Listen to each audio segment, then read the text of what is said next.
إن الله وملائكته يصلون على النبي يا أيها الذين آمنوا صلوا عليه وسلموا تسليما. بسم الله الرحمن الرحيم. السلام عليكم ورحمة الله وبركاته. النهارده مع شرح جديد على قناتكم، قناة سيف للشروحات والتكنولوجيا. النهارده الشرح بتاعنا خاص بالويندوز وبالأخص برنامج فوتوشوب. كتير كان طلب مني اللي أنا كنت نزلت 3 طرق لحل مشكلة الفلاتر الجديدة بتاعت الفوتوشوب. هسيب لكم برضك الروابط بتاعتها. يعني ديت الطريقة الأولى اهيت بالخطوات، وديت الطريقة التانية اللي ما نفعش معاها الطريقة الأولى أو المشكلة ما اتحلتش في الطريقة الأولى، ودي الطريقة التالتة. هنستعرض، كان الناس طلبوا مني اللي أنا أستعرض حل مشكلة الفلتر ده على فوتوشوب 2023، فحبيت أستعرض معاه الطريقة، هي نفس الطريقة، بس حبيت أستعرض معاكم بردك النسخة بالكامل. النسخة هنا اهيت يا جماعة زي ما انتم شايفين، ده الفوتوشوب 2023. نفتحه مع بعض كده.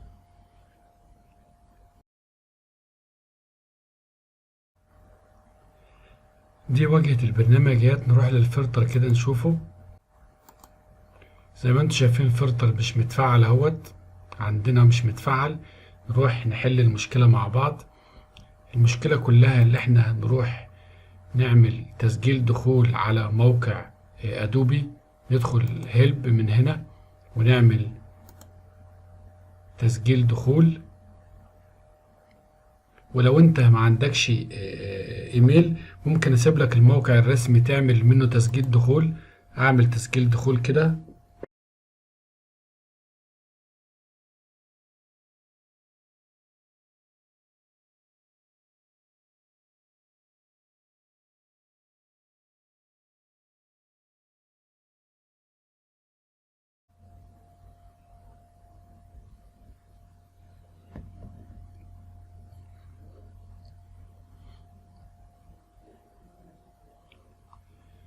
وزي ما انتم شايفين انا عملت تسجيل دخول اهوت، زي ما انتم شايفين اهوت بالايميل بتاعي.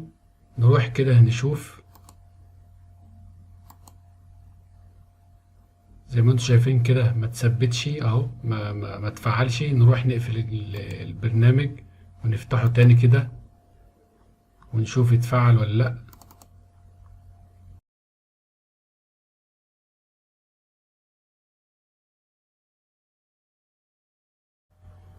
نفتح مشروع جديد كده ونشوف الفلتر. زي ما انتم شايفين زي ما انتم شايفين الفلتر اتفعل اهوت.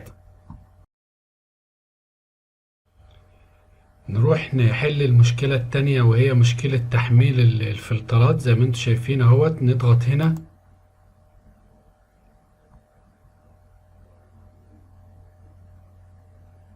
زي ما انتم شايفين تم التحميل اهوت. واللي ما عندوش اللي عنده المشكلة ديت اللي الفلتر ما بتحملش، هيروح يشوف الطريقة التالتة ان شاء الله بإذن الله. الطريقة التالتة فيها حل مشكلة عدم تحميل الفلترات. زي ما انتم شايفين اهوت، يروح يشوف الطريقة التالتة بإذن الله، والفلترات كلها تحمل معاه بدون أي مشاكل.